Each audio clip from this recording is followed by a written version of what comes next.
सांख्यिकी के अर्थ के बारे में पढ़ने के बाद जरूरी हो जाता है हमें सांख्यिकी के प्रमुख कार्यों के बारे में भी पता रहे, सांख्यिकी के महत्व भी पता हो। तो आज के इस वीडियो में मैं आपको सांख्यिकी के प्रमुख कार्य और महत्व के बारे में बताने जा रहा हूँ, जो आपके एग्ज़ाम के लिए बहुत ज़्यादा इंपॉर्टेंट होगा। अगर आप ग्रेजुएशन के स्टूडेंट हैं या फिर किसी और अन्य तरीके से आप स्टैटिक्स पढ़ते हैं तो आपके लिए ये आज का वीडियो बहुत ज़्यादा इंपॉर्टेंट होगा, क्योंकि एग्ज़ाम में जब क्वेश्चन पूछा जाता है ना, वो कुछ इस तरह से पूछा जाता है, सांख्यिकी से आप क्या समझते हैं, सांख्यिकी के कार्य और महत्वों का वर्णन कीजिए। तो सांख्यिकी के अर्थ को हम पहले पढ़ चुके हैं, जिसका डिस्क्रिप्शन में मैंने लिंक दिया हुआ है अगर आपने नहीं देखा है। लेकिन आज की इस वीडियो में मैं आपको कार्यों के बारे में और महत्व के बारे में विस्तार से बताना जा रहा हूँ, बिल्कुल इजी लैंग्वेज में। बने रहेगा मेरे साथ, पूरी वीडियो को देखिएगा लास्ट तक, तो सबसे इम्पोर्टेंट महत्व आपको वीडियो के लास्ट में मिल जाएगा। सब्सक्राइब नहीं किया तो सब्सक्राइब जरूर कर लीजिएगा। मैं हूं नकुल सर और आप देख रहे थे द इकोनॉमिक्स गुरु।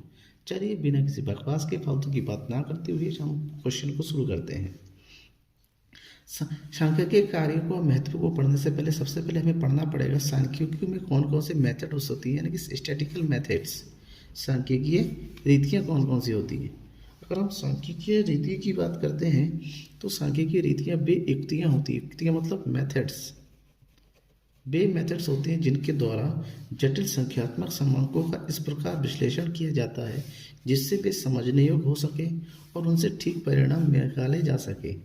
मतलब सांख्यिकीय वे युक्तियाँ या रीतियाँ या वे यूँ कहें मेथड्स होते हैं जिनके द्वारा इस प्रकार से संख्यात्मक संबंधों का विश्लेषण किया जा सकता है या स्टडी किया जाता है, एनालाइज किया जाता है, जिससे हम सांख्यिकी के जो समांक होते हैं उनको समझ सकें और उनसे ठीक परिणाम निकाल सकें। इसलिए अलग अलग प्रकार की रीतियों का, अलग अलग मेथड का, अलग अलग टूल्स का इस्तेमाल किया जाता है सांख्यिकी में। तो वो कौन कौन से, अगर सांख्यिकी के प्रमुख टूल्स की बात करें सांख्यिकी के अंतर्गत, वो सबसे पहले है समांकों का संकलन, यानी कि कलेक्शन ऑफ डेटा। समांकों का वर्गीकरण, जो डेटा हमने कलेक्ट किया है अपने उद्देश्यों की पूर्ति के लिए, उस डेटा को यहाँ पर क्या करता है, वर्गीकृत किया जाता है अलग अलग ग्रुप में, सजातीय विजातीय के आधार पर। जो वर्गीकरण किया हुआ है फिर इसको सारणियों में किया जाता है, that means tabulation of data, सारणियों में बांटा जाता है, ठीक है ना, ताकि इसको हम अच्छे से सूक्ष्म रूप से पढ़ सकें।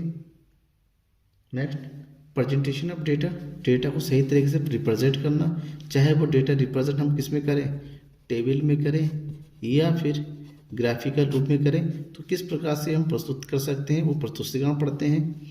समांकों का विश्लेषण, डेटा का जब प्रस्तुतिकरण हो जाता है उसके बाद उसका विश्लेषण करना जरूरी होता है, और विश्लेषण करने के लिए बहुत सारी चीज़ें होती हैं जिसके आधार पर, जिसमें इसमें माध्य निकाला जाता है, माध्य, मध्यिका, विचलन गुण निकाला जाता है, अपकरण निकाला जाता है, निर्देशन होता है, कई प्रकार की विधियों का, टूल्स का प्रयोग करते हैं।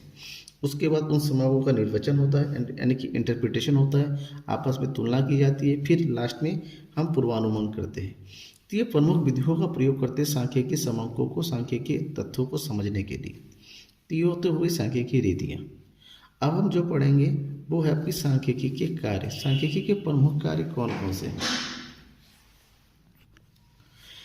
सांख्यिकी कार्यों के अंतर्गत हम पढ़ते हैं सांख्यिकी के क्या कार्य है, आखिर हम सांख्यिकी का प्रयोग किस लिए करते हैं, सांख्यिकी क्या करती है हमारे लिए, इस चीज़ की बात करेंगे। तो सांख्यिकी के कार्य को हम जो है पॉइंट टू पॉइंट समझते हैं। सबसे पहले सांख्यिकी क्या करती है, सांख्यिकी जो भी जटिल तथ्य होते हैं, यानी कि ऐसे समांक, ऐसे तथ्य जिसको हम नहीं समझ सकते, उन जटिल तथ्यों को सरल बनाने का काम करती है, ठीक है ना, यानी कि हार्ड को इजी करती है ताकि हम उस चीज़ को समझ सकें। सांख्यिकी तथ्यों को संख्यात्मक रूप में प्रकट करती है। कुछ चीज़ें ऐसी होती हैं जो जैसा है वैसे हम उसको समझ नहीं सकते, लेकिन वही अगर हमारे पास नंबरों के रूप में आ जाता है तो उसको हम समझ सकते हैं, उसको हम पढ़ सकते हैं, ठीक है। फॉर एग्जाम्पल, आप पढ़ने में कितना अच्छे हैं, आप कितने बेटर है, कैसे पता चलेगा। ऐसे कोई बोल देगा पढ़ने में अच्छे हो, कैसे पता चलेगा। जब आपका रिजल्ट आएगा, जब आपका एग्ज़ाम आएगा, आप एग्ज़ाम में मार्क्स मिलेगा, तभी तो आपको पता चलेगा कि आपके अच्छे मार्क्स हो तो पढ़ने में अच्छे हैं, मार्क्स सही नहीं आए तो पढ़ने में इसका मतलब सही भी नहीं है। तो इसका मतलब ये हुआ कि ये सांख्यिकी का ही एक रूप है। सांख्यिकी किसी भी चीज़ को संख्यात्मक रूप में, किसी भी चीज़ मतलब जो संख्या में बदला जा सके, संख्यात्मक रूप में प्रकट करती है ताकि उसको समझना आसान हो सके।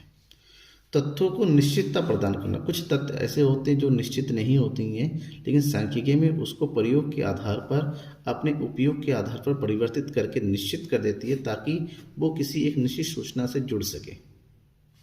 सांख्यिकी की तुलना करना। सांख्यिकी जो है तथ्यों की तुलना करती है, एक तथ्य का दूसरे तथ्य के साथ, दूसरे का तीसरे के साथ तुलना करती है और उसी तुलना के आधार पर परिणामों को ज्ञात करती है। तथ्यों के बीच संबंध का अध्ययन करती है।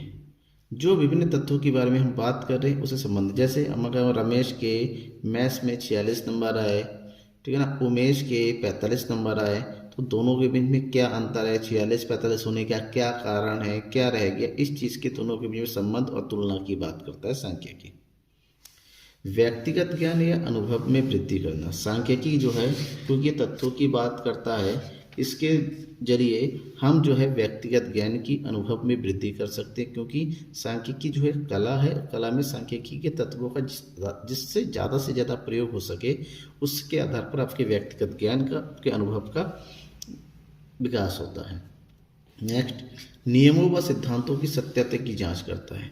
ध्यान में रखिएगा, इकोनॉमिक्स या अलग अलग में बहुत सारे नियम और सिद्धांत बने हैं, तो नियम और सिद्धांत सत्य है या नहीं है, ठीक है ना, ये सबके लिए उपयोगी है या नहीं है, इन सबकी जांच भी सांख्यिकीय तथ्यों के आधार पर ही किया जाता है, सांख्यिकी के द्वारा ही किया जाता है, अलग अलग जगह पर उस नियमों को, सिद्धांतों को लागू करके।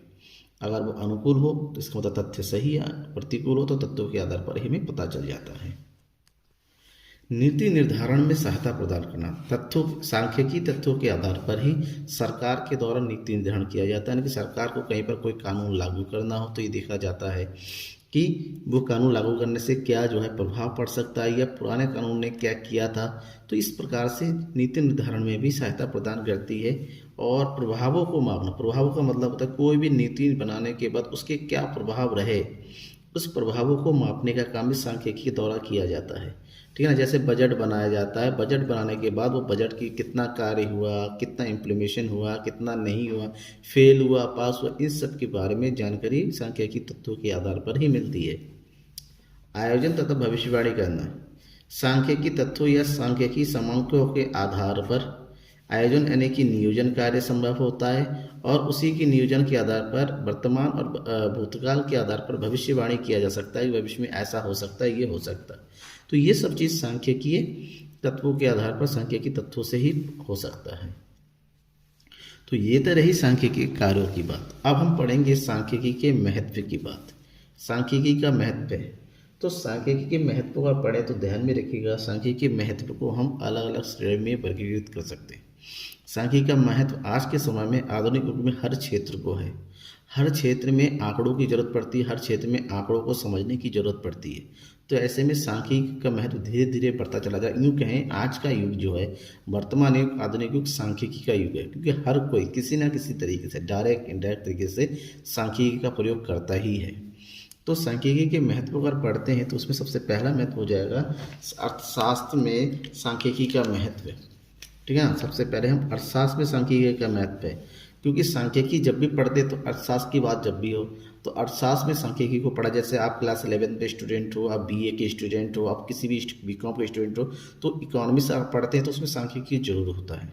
तो सांख्यिकी का क्या महत्व है, इस चीज़ को पढ़ने ध्यान में रखने का। अर्थशास्त्र के विकास में सांख्यिकी का सबसे बड़ा योगदान होता है। अर्थशास्त्र में किसी भी नियम को बनाने के लिए पूर्व अनुभव और कुछ तथ्यों का चुनाव सांख्यिकी के द्वारा किया जाता है। सांख्यिक अर्थशास्त्र के नियम को बनाना है तो उसके लिए उस नियम से पहले के अनुभव को और उसके बाद उसके कुछ तथ्यों के आधार पर उसका चुनाव किया जाता है, और फिर सांख्यिकी के द्वारा उसका किया जाता है कि ये जो नियम हम बनाने जा रहे हैं क्या ये सही रहेगा। तत्वों के आधार पर किसी भी निष्कर्ष की परिकल्पना की जाती है और उसका परीक्षण भी किया जाता है, ठीक है ना। दूसरा है, अर्थशास्त्र का संबंध मनुष्यों से होता है, इंसानों से होता है जो इस संसार में रहते हैं, और मनुष्य और संसार पर विभिन्न कारणों का प्रभाव पड़ता है। पूर्ति का नियम, मांग का नियम, इसके अलावा जो दूसरे रिजल्ट है, निष्कर्ष जो होते हैं, वास्तविक परिणामों के समान अवस्था का परिणाम होता है। और अर्थशास्त्र को संपूर्ण विज्ञान बनाने के लिए, सूक्ष्मता प्राप्त करने के लिए और परीक्षण करने के लिए संख्यात्मक विश्लेषण का प्रयोग करना पड़ता है। यानी कि अर्थशास्त्र को पूरा करना है, संपूर्ण ज्ञान बनाना है, तो उसमें सांख्यिकी जुड़ेगा तभी हो पाएगा। चीज़ों को सूक्ष्म करना हो या उसको किसी भी चीज़ का रिजल्ट का परीक्षण करना हो तो सांख्यिकी की आवश्यकता यहाँ पर पड़ती है। नेक्स्ट, सांख्यिकी नियोजन के लिए आवश्यक सामग्री सांख्यिकी विधियों से ही प्राप्त होता है। ठीक है, सांख्यिकीय समंकों के द्वारा ही राष्ट्रीय आय, निवेश और बचत, आदान प्रदान विश्लेषण जैसी आर्थिक क्रियाओं का अध्ययन किया जाता है। मतलब सांख्यिकी ही एक ऐसा है, प्रोफेसर बागुल ने एक बार कहा था, प्रोफेसर बावले ने कहा कि अर्थशास्त्र का कोई भी विद्यार्थी पूर्णतः का दावा नहीं कर सकता जब तक कि वो सांख्यिकी विधियों में दक्ष नहीं होता, उनकी कठिनाइयों का ज्ञान प्राप्त नहीं कर लेता, यह नहीं देख लेता कि सच्चे आंकड़े किन साधनों से उपलब्ध हो सकते हैं, सांख्यिकी परिणामों की आलोचना नहीं कर सकता। मतलब अर्थशास्त्र का विद्यार्थी जब तक सांख्यिकी को सही तरीके से नहीं पढ़ता, उसके आंकड़ों को नहीं समझता, आंकड़ों का प्रयोग नहीं करता, तब तक वो ये नहीं कह सकता कि मैं अर्थशास्त्र का विद्यार्थी हूँ और सांख्यिकी परिणामों को वो जो है किसी भी तरह से क्रिटिसाइज भी नहीं कर सकता।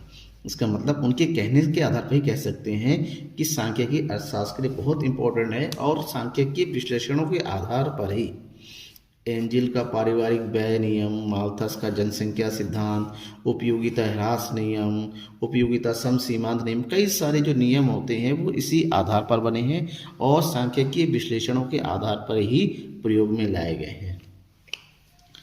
उसके बाद अगर हम महत्व की बात करते हैं, आर्थिक नियोजन में सांख्यिकी का क्या महत्व है। आर्थिक नियोजन में सांख्यिकी का महत्व, तो आर्थिक नियोजन यानी कि देश में जो योजनाएं बनती हैं उसके अनुसार जो योजना आयोग था इंडिया का, उसने कहा था कि नियोजन के लिए देश का आर्थिक विकास समंकों के अधिकाधिक प्रयोग पर निर्भर करता है।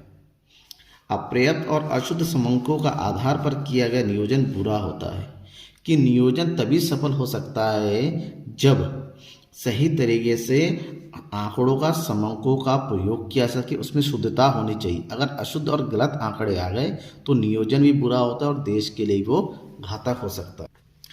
भारत सरकार के हर योजनाओं में राष्ट्रीय योजना आयोग के नियोजन में सांख्यिकी का महत्व और उपयोगिता बहुत ही ज़्यादा है, क्योंकि नियोजन के प्रत्येक चरण में जैसे योजना बनाना हो, योजनाओं को क्रियान्वित किया जाना हो, उसकी समालोचना किया जाना हो, ये सब सांख्यिकी आधार पर निर्भर होता है, सांख्यिकी तत्वों पर ही निर्भर होता है। ऐसे में सांख्यिकी आंकड़ों के कारण ही योजना की प्राथमिकताएं भौतिक तथ्यों के निर्धारण में सुविधा हो जाती है। हमारे पास जब आंकड़े आते हैं तो उस आंकड़ों को देखकर ही हम बता सकते हैं कि हमारी योजनाएं सफल है या नहीं है। तो किसी भी देश की सरकार के द्वारा जब योजना बनाई जाती है तो उस योजना के लिए जो पुराने तथ्यों है उसको और उस योजनाओं की सफलता को पढ़ने के लिए योजनाओं के द्वारा जो आंकड़े प्राप्त होते हैं उसको समझना जरूरी हो जाता है। इसका मतलब सरकार के लिए नियोजन के लिए जो है सांख्यिकी का बहुत अधिक महत्व है। उसके बाद हम पढ़ेंगे आर्थिक विश्लेषण में सांख्यिकी। जो आर्थिक विश्लेषण की आर्थिक क्रियाओं में जो आर्थिक क्रियाएं होती हैं, उपभोग, उत्पादन, विनिमय, वितरण, राजस्व, इस पे जो है सांख्यिकी का क्या महत्व है। सबसे पहले उपभोग के क्षेत्र में सांख्यिकी का महत्व है। अगर हम उपभोग के क्षेत्र में जो है सांख्यिकी के महत्व को अगर पढ़ना चाहें, इसका मतलब होता है उपभोग में आंकड़ों द्वारा विभिन्न आय वर्ग यानी कि अलग अलग उम्र के और उसके उपभोग व्यय के द्वारा औसत और सीमांत उपभोग प्रवृत्ति का अनुमान लगाया जाता है और मांग का नियम, मांग की लोच आदि संख्यात्मक विश्लेषण पर आधारित होता है। फिर है उत्पादन का। उत्पादन क्षेत्र के अंदर जो है उत्पादन जब करते हैं तो वस्तु की उत्पादन की लागत कितनी होनी चाहिए, कितनी मात्रा में वस्तु का उत्पादन किया जाता है, ठीक है ना, देश में उसकी मांग कितनी है, किस आधार पर उसकी पूर्ति की जानी चाहिए। तो ये सब चीज़ों के बारे में ही सांख्यिकी के द्वारा पता चलता है। विनिमय के क्षेत्र में विनिमय का मतलब क्या होता है, क्रय विक्रय। विनिमय के आधार पर मूल्य का निर्धारण, सबसे इंपॉर्टेंट चीज मूल्य निर्धारण में सांख्यिकी का उपयोग किया जाता है कि वस्तु को कितना मूल्य निर्धारित किया जाए कि ज़्यादा से ज़्यादा वस्तु को बेचा जा सके। विनिमय का सिद्धांत किस प्रकार से बनाया जाए, ये सब जो है सांख्यिकी तथ्यों पर आधारित होता है। वितरण का क्षेत्र में राष्ट्रीय आय को उत्पादन के विभिन्न साधनों में वितरण करना, राष्ट्रीय आय के वितरण में असमानता का अध्ययन करना, दोनों ही प्रकार के व्यक्तिगत वितरण और केंद्र वितरण का अध्ययन करना सांख्यिकी आंकड़ों पर ही निर्भर होता है। लास्ट में है राजस्व के क्षेत्र में। राजस्व मतलब रेवेन्यू, आपको पता है रेवेन्यू मतलब रुपये कितना आय हुआ। आय और व्यय यानी कि बजट का सरकार की आय और व्यय इसके बीच का जो बजट बनाया जाता है, ये बजट भी सांख्यिकी आंकड़ों का ही एक परिणाम होता है। ऐसे में आर्थिक क्रियाओं में सांख्यिकी का बहुत अधिक महत्व है और उसके द्वारा ही, सांख्यिकी के द्वारा ही आर्थिक विश्लेषण जो है संपन्न हो पाता है। उसके बाद अगर व्यवसायों में सांख्यिकी का महत्व देखें तो व्यवसाय को संपूर्ण लाभ यानी कि व्यवसाय को सफल बनाने का काम सांख्यिकी का ही होता है। डॉक्टर बॉर्डिंग ने कहा था, एक सफल व्यवसाय वही है जिसका अनुमान वास्तविकता से अधिक निकट होता है, क्योंकि व्यवसाय चलता है किस पर? जोखिम पर। जोखिम किसकी?